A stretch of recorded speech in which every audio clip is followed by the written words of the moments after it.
शान्ताकारं भुजङ्गशयनं पद्मनाभं सुरेश्वरं विश्वाधारं गगनसदृशं मेघवर्णं शुभांगं लक्ष्मीकान्तं कमलनयनं योगविद्यानगम्यं वन्दे विष्णुभवभयहरणं सर्वलोकैकनाथम्।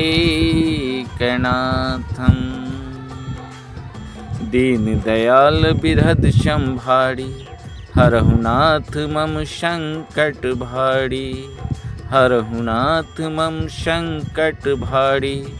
श्री राम दूत वेगवान मारतात मुझे, कपीन्द्र वांछितं देहि त्वांगहं शरणं गतः। श्री राधे श्री हनुमान जी। बहुत सारे व्हाट्सएप पे कमेंट किए, गुरुजी हनुमान जी पंचमुखी रूप क्यों धारण किए थे और उस रूप को पूजन करने से क्या होता है। बहुत अच्छा प्रश्न है। हम भी सोचे जो सही है इस पर एक वीडियो तैयार करके YouTube पर डाल देना चाहिए, जिससे जन कल्याण हो। अब हनुमान जी पंचमुखी रूप क्यों धारण किए, पहले तो हम जान लेते हैं क्यों धारण किए।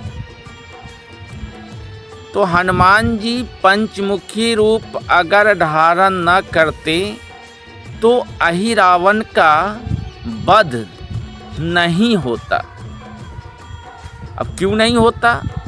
क्योंकि अहिरावण के कुल देवी के पास 5 दीपक प्रज्वलित था और अहिरावण को वरदान था जो उसका वध वही कर सकता है जो इस दीपक को एक ही बार में 5 दीपक को बुझा दे।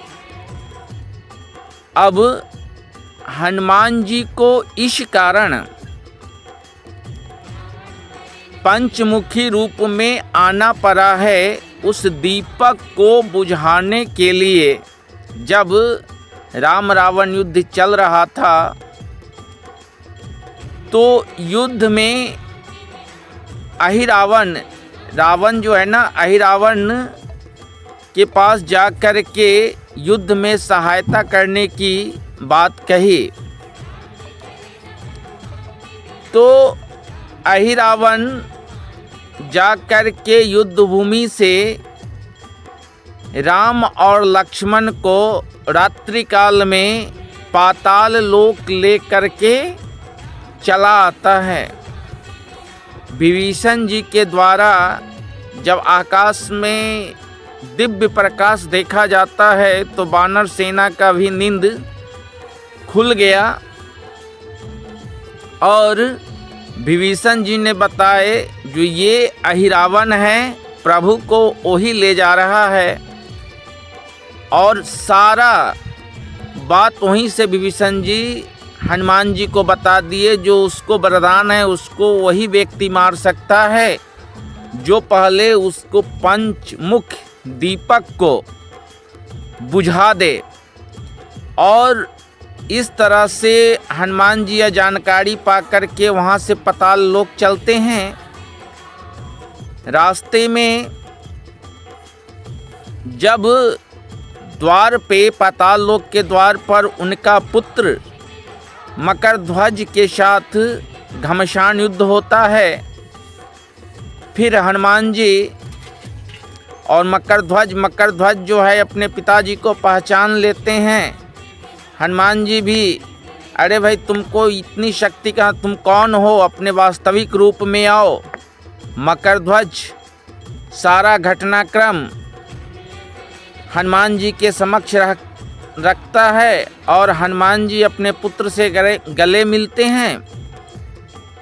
तत्पश्चात हनुमान जी को मकरध्वज कहता है जो जिस तरह से आप अपने स्वामी का सेवा कर रहे हैं, हम भी अपने स्वामी के सेवा कर रहे हैं, अर्थात अहिरावण का सेवा कर रहे हैं, तो हम आपको मदद नहीं कर सकते हैं। लेकिन अगर आप उनको अपने से अगर आप जा रहे हैं तो आपको इतना बता सकते हैं, जो 2 युवक जिनको आप राम और लक्ष्मण कह रहे हैं, उनको, चूँकि आप हमारे पिताजी हैं इसलिए वो युवक यहाँ पर आए हैं। और इतनी जानकारी पा करके हनुमान जी अंदर चले आते हैं। अंदर आकर के दीपक, जो पंचमुख दीपक जो है, उस दीपक के पास, कुलदेवी के पास आते हैं, कुलदेवी को नमन करते हैं और उसको एक ही साथ वह पंच ज्योति जो है ना, उसको वहीं पे बुझा देते हैं और अहिरावण का वध करते हैं। अब उनकी पूजा करने से क्या होता है, उस रूप का हनुमान जी का पूजा करने से क्या होता है। अहिरावण जो था वो तंत्र विद्या में ज्ञानी था, तंत्र विद्या तांत्रिक पूजा करता था।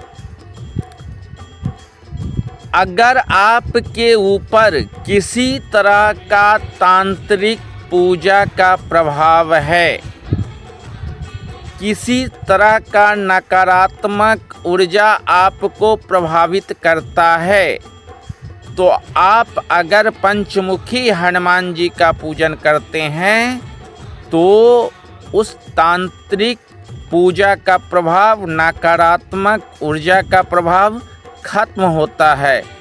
खास तौर पर अगर अपने घर के मुख्य द्वार पर किसी आचार्य के द्वारा प्राण प्रतिष्ठा करके मुख्य द्वार पर अगर हनुमान जी की छोटा सा मूर्ति रखते हैं तो सारा नकारात्मक शक्ति खत्म होता है और आपके लिए, आपके भययुक्त, मतलब आपके पूरा परिवार जो है ना भययुक्त हो जाता है। किसी तरह की प्रकोप जब वो वहाँ पर आता है तो हनुमान जी के प्रभाव से वहाँ से रिटर्न हो जाता है, मतलब उस कैंपस के अंदर नहीं जाता है।